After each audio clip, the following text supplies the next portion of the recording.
Hi everyone and welcome to another episode of Left Off the Map. Today I'm making a very special dish, Saltimbocca chicken.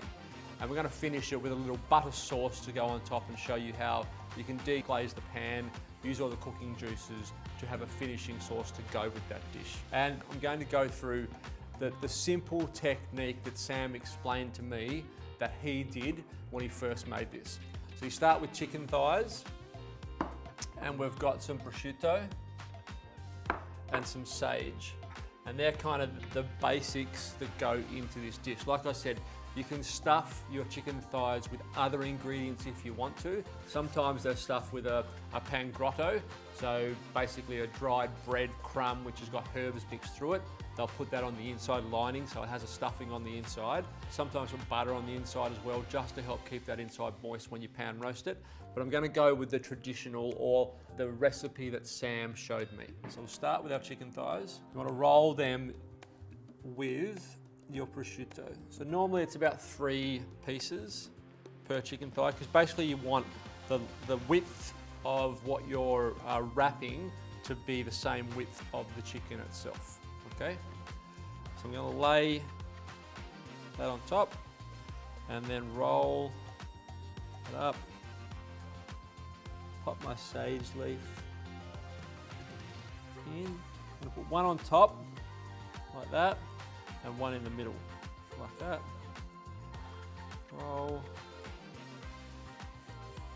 And then you can truss these to keep them nice and tight, but I always find that just due to the stickiness of the prosciutto, they normally stick together pretty well, as long as you're using the right amount of prosciutto.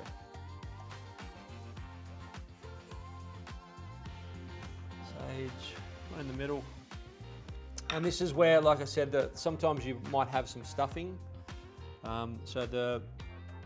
If you were using a pan grotto, it would go on this part here, so you put your crumb there and then roll it up. And if you were putting butter on the inside, this is where you'd spread the butter out on top of your sage leaf and then you'd roll it up.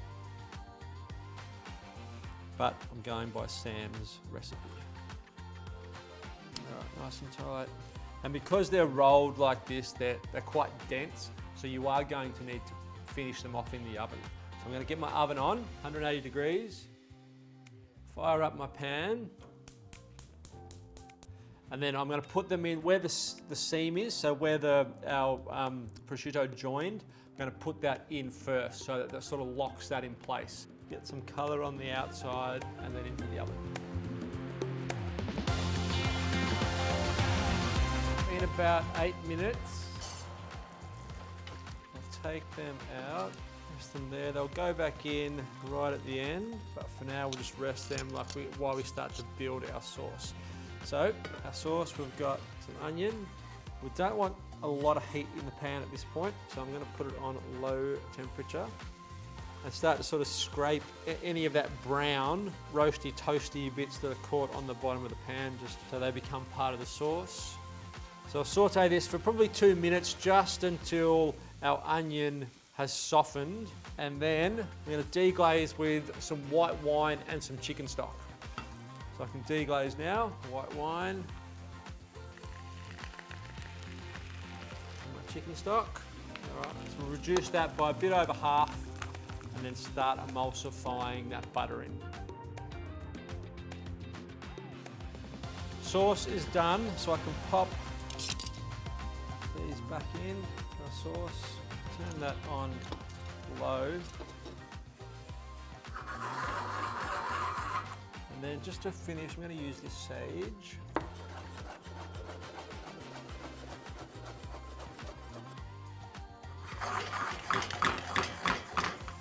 Time, plate. Butter sauce over the top. Obviously, if you wanted to keep your saltimbocca nice and crispy, then don't pour the sauce over the top, but I want it to be completely soaked in that sauce.